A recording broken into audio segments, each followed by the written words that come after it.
Hello Rammohan Rao గారు, please ఒకసారి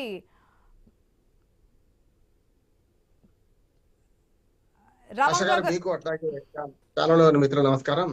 వరుసగా రామ్మోహన్ రావు బాంబులు గారు ఎట్లా చూడొచ్చు పేల్చేస్తున్నారు. అంటే అనుకున్న ఫలితాలు అనుకోవచ్చా, కానీ త్రిముఖ పోరు అనుకున్నాము, టఫ్ ఫైట్ ఉంటుంది రెండు పార్టీల మధ్య అనుకున్నాము, కానీ ఇక్కడ ఫలితాలు ఇప్పటి వరకు ఎట్ ప్రెసెంట్ చూస్తే కనుక అధికార పార్టీ కాంగ్రెస్ పార్టీ హవా అయితే కనిపిస్తోంది ఇప్పటి వరకు.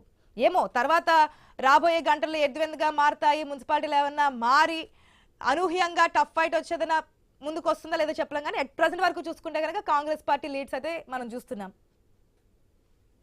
ఆశ గారు మీకు, నర్సయ్య గౌడ్ గారికి అట్లాగే మన ఇన్స్పిరేషన్ నమస్కారం.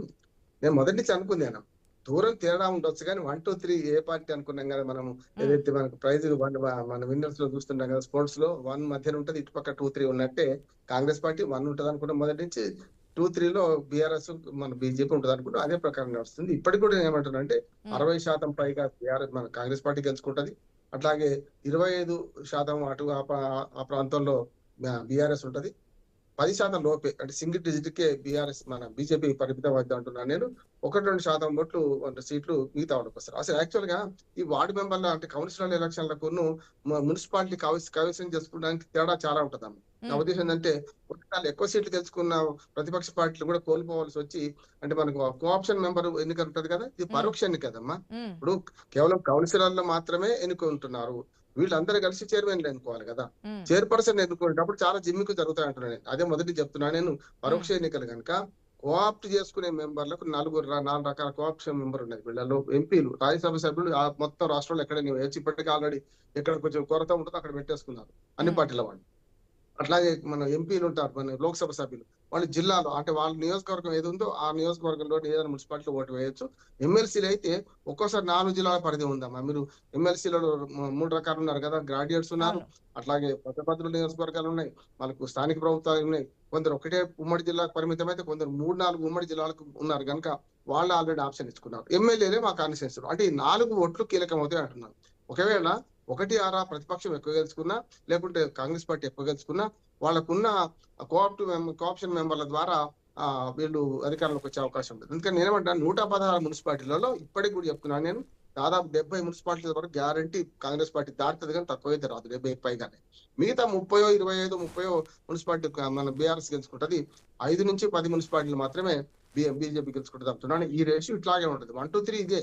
కానీ మనం చెప్తున్నట్టే మొదటి నుంచి 60% నుంచి 70% మున్సిపాలిటీలు కాంగ్రెస్ పార్టీ కైవసం చేసుకుంటది. 3 ఏళ్ల ముందు ప్రభుత్వం ఉంది.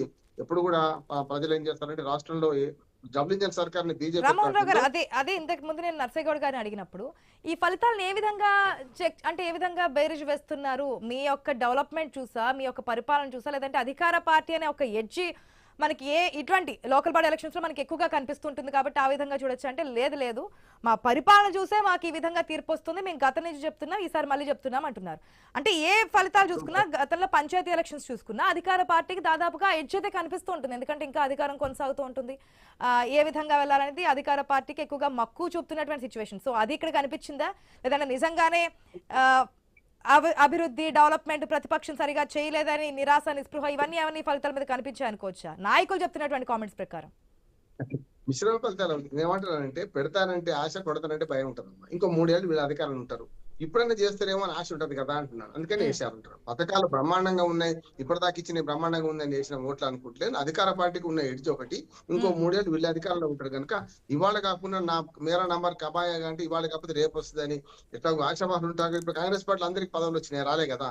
వాళ్ళు కూడా ఏమనుకుంటున్నారు, వచ్చేసారి నా కార్పొరేషన్ చైర్మన్ పదవి వస్తుంది, అది వస్తుంది. ఇప్పుడు నర్సయ్య గౌడ్ గారు కూడా ఆశపడతారు, ఎప్పుడు రేపు కాకుండా ఎల్లుండి వస్తుంది అనుకుంటారు తప్ప అసలు రాదని అయితే పక్క పోడు కదా. ప్రజలు కూడా అట్లా ఆలోచిస్తారంటున్నారు. ప్రజలకు ఏంటంటే డబుల్ ఇంజన్ సర్కార్ లాగానే రాష్ట్రంలో ఏ ప్రభుత్వం ఉంటుందో ఆ ప్రభుత్వానికి అనుకూలంగానే ప్రజలు స్పందిస్తారంటున్నా. అట్లా అని మొత్తం ఏం చేయలేదు, పనికి రాకుండా వాడిని పార్టీకి ఓట్లేస్తారని అనను. కానీ ఇక్కడ మాత్రం ఎడ్జ్ ఖచ్చితంగా అధికార పార్టీగా వారికి ఉన్నది. 3 ఏళ్ల అధికారం ముందుంది కనుక అట్లా కూడా ఉన్నది కనుక ఆశపడుతూ ఓటేస్తున్నారు అంటున్నారు. రెండోది ఏమంటే డబ్బుల ప్రమేయం కూడా తక్కువ లేదు కదా. 3 పార్టీలు ఇప్పుడు 1, 2, 3 ఎట్లా ఖర్చు పెట్టి ఆల్మోస్ట్ ఆల్ చోట ఎక్కువ కావచ్చు తక్కువ కావచ్చు అందరూ డబ్బులు ఖర్చు పెట్టారు. మూడోది ఏమంటున్నానంటే తమ పార్టీ కౌన్సిలర్ని తాము కొనుక్కునే దుర్మార్గమైన పరిస్థితి వస్తుంటున్నాడు. యాక్చువల్ గా ఏ పార్టీ ధైర్యం చేస్తలేదు. కానీ గతంలో ఎన్టీ రామారావు గారు ఉన్నప్పుడు అన్నిటికీ స్థానిక ప్రభుత్వాల పంచాయతీ నుంచి పార్లమెంట్ దాకా, అంటే మనకు ముఖ్యంగా స్థానిక ప్రభుత్వాలు అయితే మేయర్లకు అందరికి కూడా డైరెక్ట్ ఎలక్షన్ పెట్టింది కదా. అది నిజమైన తీర్పు అంటున్నాను. ఇప్పటికి రామ్మోహన్ కూడా రావు గారు ఒక్క నిమిషం మరొక మున్సిపాలిటీ ఫలితాలు అయితే మనం చూస్తున్నాం. కామారెడ్డి జిల్లా ఎల్లారెడ్డి మున్సిపాలిటీకి సంబంధించినటువంటి ఫలితం. ఇక్కడ ఈ మున్సిపాలిటీని కాంగ్రెస్ తన కైవసం చేసుకుంది. ఎల్లారెడ్డి మున్సిపాలిటీలో మొత్తం మనం చూసుకుంటే కనుక 12 వార్డులు ఉన్నాయి.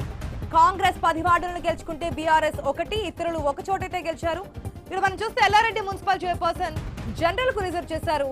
సో కామారెడ్డి జిల్లా ఎల్లారెడ్డి మున్సిపాలిటీ మనకి కాంగ్రెస్ వశం చేసుకుంది. ఎల్లారెడ్డి మున్సిపాలిటీలో మొత్తం 12 వార్డులు ఉంటే కాంగ్రెస్ పార్టీ లీడ్లు అంటే ఎక్కువగా 10 వార్డులను అయితే గెలుచుకుంది.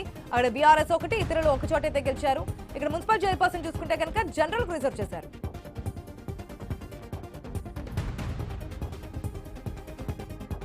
రైట్, మరొక మున్సిపాలిటీకి సంబంధించినటువంటి ఫలితాలకు సంబంధించి బ్రేకింగ్ చూస్తున్నాం. ఇది సంగారెడ్డి జిల్లా కోహీర్ మున్సిపాలిటీని కాంగ్రెస్ గెలుచుకుంది. కోహీర్ మున్సిపాలిటీలో మొత్తం 16 వార్డులు ఉన్నాయి. ఈ 16 వార్డుల్లో అధికార కాంగ్రెస్ పార్టీ సగం వార్డులు అంటే 8 వార్డులను గెలుచుకుంది. మిగిలిన 8 వార్డులని బీఆర్ఎస్ 5 గెలుచుకుంటే 1 బీజేపీ, ఇతరులు 2 చోట్లయితే గెలిచారు. Kohir municipal chairperson SC general కు రిజర్వ్ చేశారు.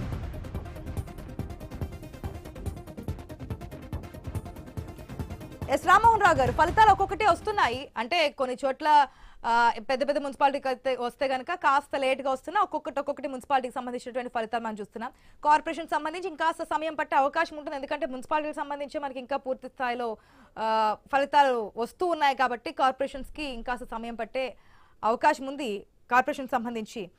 సో ఏ విధంగా బేరేజ్ వేసుకోవచ్చు, ఏ విధంగా చూసుకోవచ్చు అనేది. ఎందుకంటే ప్రచారం చూస్తే ఈసారి ఇది మున్సిపల్ ఎలక్షన్సా లేదంటే కనుక అసెంబ్లీ ఎలక్షన్సా అని చెప్పి తెలియనంత స్థాయిలో ప్రచార హోరు జరిగింది. అంతే స్థాయిలో ప్రలోభాలు ఇంతకు ముందు మీరు చెప్పిన విధంగా ప్రజలను తమ వైపు తిప్పుకోవడానికి ఆ పోల్ మేనేజ్మెంట్ కావచ్చు, ప్రచారానికి ఫుల్ స్టాప్ పడిన తర్వాత చేసినటువంటి ప్రలోభాల పర్వం కావచ్చు, ఏ స్థాయిలో జరిగిందో మనకి క్లియర్ గా కనిపించింది. సో టఫ్ ఫైట్ ఈసారి సెమీఫైనల్ అనే విధంగా ప్రతి ఒక్క రాజకీయ పార్టీ కూడా ముందుకెళ్ళినటువంటి పరిస్థితి మనకు కనిపించింది. ఫలితాలు చూస్తున్నాం, దానికి భిన్నంగా మనకు కనిపిస్తున్నాయి. ఎందుకంటే అధికార పార్టీకి ఆ ఎడ్జ్ అయితే మనకి సాధారణంగానే కనిపిస్తుంది కాబట్టి.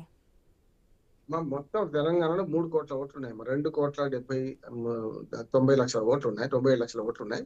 అందులో ఇప్పుడు ఈ ఎలక్షన్లు అంతా 18% ఓటర్లే లొల్లంతా.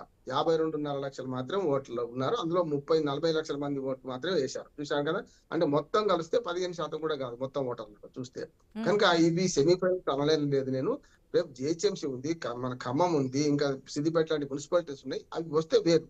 కానీ ఇప్పుడు 1,61,00,000 ఓటర్లలో ఏ తీర్పు వచ్చిందో ఈ 50 మందిలో కూడా అదే వస్తుంది. అన్నం ఉడికిందా లేదా అని చెప్పడానికి మీకు తెలుసు, గృహిణిగా మాకు ఒక మెతుకుబడి చూసి తెలుసు కదా. పంచాయతీ ఎన్నికల్లో ఏ రిజల్ట్ వచ్చిందో అంతకంటే కొంచెం గట్టి రిజల్ట్స్ వస్తాయని నేను అన్నాను. ఎందుకంటే పంచాయతీ ఎన్నికల్లో కొంచెం గ్రామీణ ప్రాంతం పెన్షన్లు, రైతు బంధులు పనిచేస్తాయని బీఆర్ఎస్ వాళ్ళు ఆశపడ్డారు. కానీ కాలే కదా. అక్కడే ఆశ లేనప్పుడు ఇక్కడ ఎందుకు వస్తుంది? ఇక్కడ ఖచ్చితంగా మున్సిపాలిటీ ఎన్నికల్లో ఇంకో ఎజెండా ఉంటుంది, పట్టణ ఎజెండా వేరుగా ఉంటుంది అంటున్నాడు. కానీ సమస్య ఏంటంటే ఈ మొత్తం ఎన్నికల్లో ప్రచారంలో ఎక్కడన్నా మున్సిపల్ ఎజెండా పనికొచ్చిందా? మౌలిక వసతుల గురించి, మరుగుదొడ్ల గురించి ఏమైనా మాట్లాడారంటే ఏం లేదు కదా. కేంద్ర మన అమెరికా ఇండియా మన ఒప్పందం నుంచి మొదలుకొని ప్రతిదీ కూడా పార్లమెంట్ జరిగిన చర్చలన్నీ మన పల్లెల్లో జరిగినాయి, చూసినాం, మన పట్టణాల్లో జరిగినాయి. కనుక ఇక్కడ నేనేమంటున్నా అంటే ఇప్పటికి కూడా 70-75% కాంగ్రెస్ గెలుచుకుంటే మిగతా 25% అటుగానే బీఆర్ఎస్ గెలుచుకుంటది. అట్లాగే మీరు ఇంతకుముందు వడ్డేపల్లి మున్సిపాలిటీ గురించి చెప్పారు కదా. అందులో నా ఉద్దేశం ఏంటంటే ఫార్వర్డ్ బ్లాక్ అంటే ఫార్వర్డ్ బ్లాక్ ఒకటే కాదు, ఫార్వర్డ్ బ్లాక్ తోని మన బీఆర్ఎస్ నుంచి విడిపోయిన కవిత గారు కలిశారు. యాక్చువల్ గా ఫార్వర్డ్ బ్లాక్ టికెట్లు చాలా వరకు కవిత అనునాయులకు, తెలంగాణ జాగృతి అనునాయులకు ఇచ్చారు కనుక వాళ్ళకి పార్టీ లేదు కదా, వాళ్ళకి బీఫామ్లు ఇవ్వలేరు కనుక ఇవాళ అట్లా కావాలని సింబాలిక్ గా ఉండాలని పెట్టుకున్నారు. మనం ఒకసారి వడ్డేపల్లి మున్సిపాలిటీ పరిశీలించాలి. మరి ఫస్ట్ టైం అంటే విచిత్రమే అంటున్నాను నేను. అంటే జాగృతి ఉందా లేకుంటే ఓన్లీ మన ఫార్వర్డ్ బ్లాక్ వాళ్ళే నిజంగా నిలబడ్డారా, వాళ్ళ వద్ద వీళ్ళు నిలబడ్డారా అని చూస్తే వడ్డేపల్లి మాత్రం ఒక మంచి ఉదాహరణ, మన రాష్ట్రంలో పెద్ద ఉదాహరణ అంటున్నాడు. రెండోది కూడా చెప్తున్నాను ఏంటంటే ఇవాళ మొత్తం మీద రాజకీయాల్లో మార్పు అనుకోవచ్చా రామ్మోహన్ రావు గారు? అందుకని అంటే ఇప్పుడు అక్కడ మాట్లాడదాం, వడ్డేరా మున్సిపాలిటీ ఫలితానికి సంబంధించి కూడా మాట్లాడదాం. దానికంటే ముందు మరొక బ్రేకింగ్ వస్తోంది. తెలంగాణ మున్సిపల్ ఎన్నికల ఫలితాలు ఒక్కొక్కటిగా వస్తున్నాయి. ఇప్పటి వరకు వచ్చిన ఫలితాల్లో అధికార కాంగ్రెస్ పార్టీ అత్యధిక మున్సిపాలిటీలను కైవసం చేసుకుంటూ దూసుకెళ్తోంది. 116 మున్సిపాలిటీలకు ఎన్నికలు జరగగా ఇప్పటి వరకు వెల్లడైన ఫలితాల్లో కాంగ్రెస్ 23, బీఆర్ఎస్ 6, బీజేపీ ఫార్వర్డ్ బ్లాక్ మనం మాట్లాడుకున్నట్టుగా ఒక్కొక్క మున్సిపాలిటీని అయితే కైవసం చేసుకున్నాయి. ఇక ఉమ్మడి నల్గొండ, ఖమ్మం జిల్లాల్లోని మున్సిపాలిటీల్లో హస్తం పార్టీ హవా కొనసాగించింది.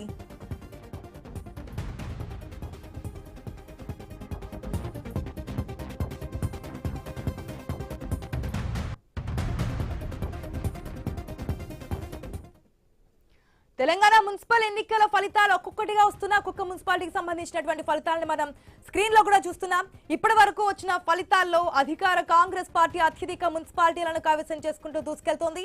మొత్తం 116 మున్సిపాలిటీలకు సంబంధించినటువంటి ఎన్నికలు జరిగాయి. ఇప్పటి వరకు వెల్లడైనటువంటి ఫలితాల్లో కాంగ్రెస్ 23 మున్సిపాలిటీలను గెలుచుకుంటే బీఆర్ఎస్ 6 మున్సిపాలిటీలను, BJP 1 municipality, Forward Bloc party 1 మున్సిపాలిటీని అయితే కైవసం చేసుకుంది.